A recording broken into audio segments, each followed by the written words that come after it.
Thank you so much for joining us on this Math Minute on how to administer the NKT. Although CCR teachers and other in-school personnel do not administer the NKT, there are several within the special education department that do administer the NKT to students. Before we begin, you may wish to access a printed or digital copy of the Number Knowledge Test Assessment Guide as a reference during this virtual training. The assessment guide is available virtually on the supporting K2 Math Instruction Canvas course. Your NKT kit includes 10 white and 13 blue counters, which will be used for level 0, as well as 9 cardstock pages that are used for levels 1, 2, and 3. A few additional counters have been included in your kit. If you need a new or extra copy of the visual arrays, they can be found at the supporting K2 Math Instruction Canvas course, or you can email me at tjohnson@wcpss.net. It is recommended that each test administrator read the assessment guide in its entirety prior to the administration of the NKT. The assessment guide is available on the supporting K2 Math Instruction Canvas course. Here are some highlights from the guide that you might find helpful. You need to start all testing at the preliminary level for all students. You should administer all items at each level of the test that you progress to. Read and recite the test questions exactly as written, without paraphrasing them. If a child appears not to understand or asks you to repeat questions, you may do so as many times as needed using the language of the test. Please provide positive, frequent reinforcement, saying "good" after each response or "well done," without actually telling the children whether their answers are right or wrong. Also be aware of nonverbal cueing. For example, do not make a face if a student gets an item wrong. Before you begin testing, you need to make sure to choose a location so that the materials within view, like a number line, will not provide visual aids for the child. Be sure to plan a time to administer the assessment without interruptions.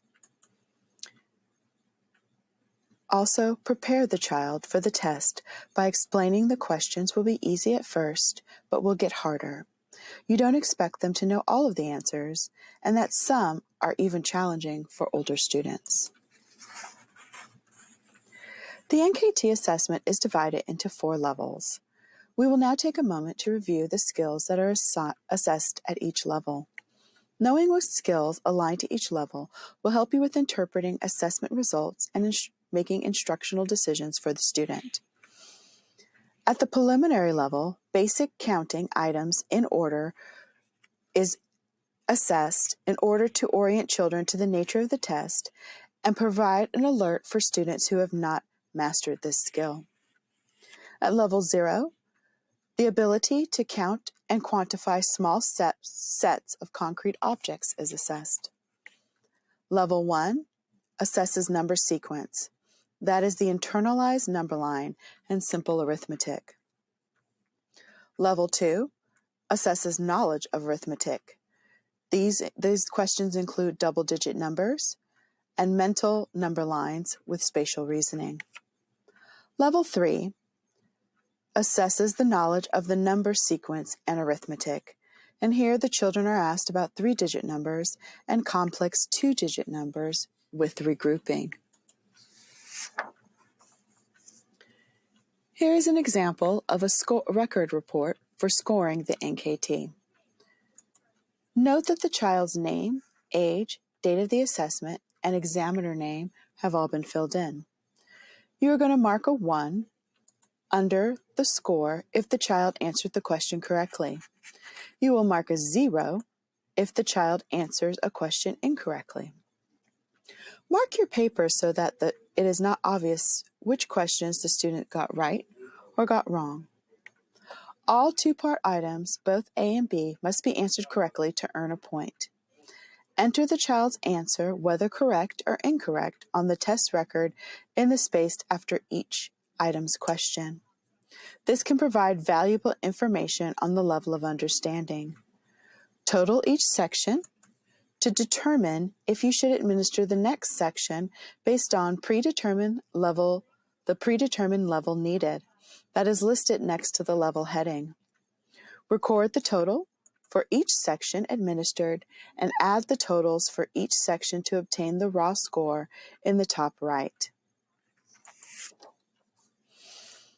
For arithmetic items in levels 1 through 3, you will need to assess the strategy the student is using by asking, "How did you figure that out?"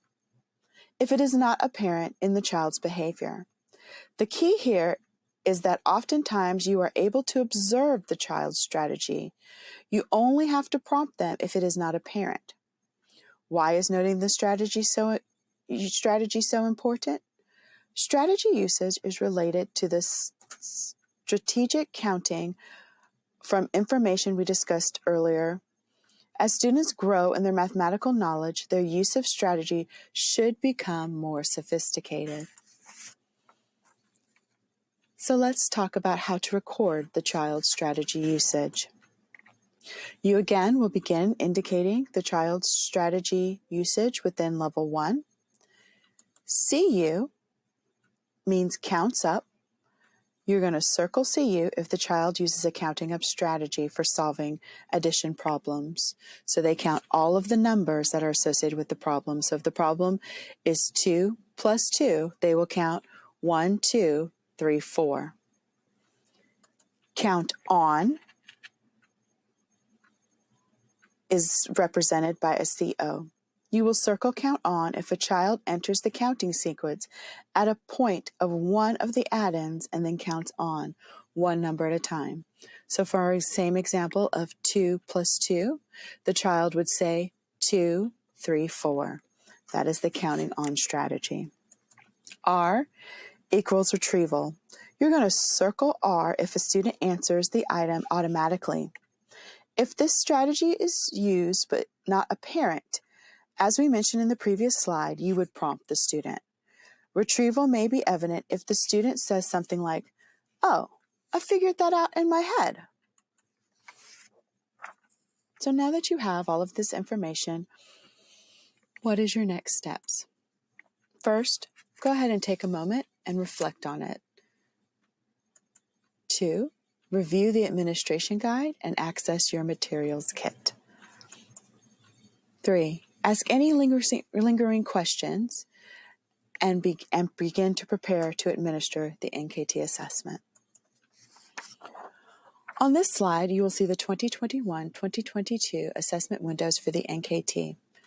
We give this assessment at the beginning of the year, the middle of the year, and the end of the year. And you will notice that this chart notates not only the time of year, but also the school calendar in which the children are being assessed. Thank you again for paying close attention to this Math Minute.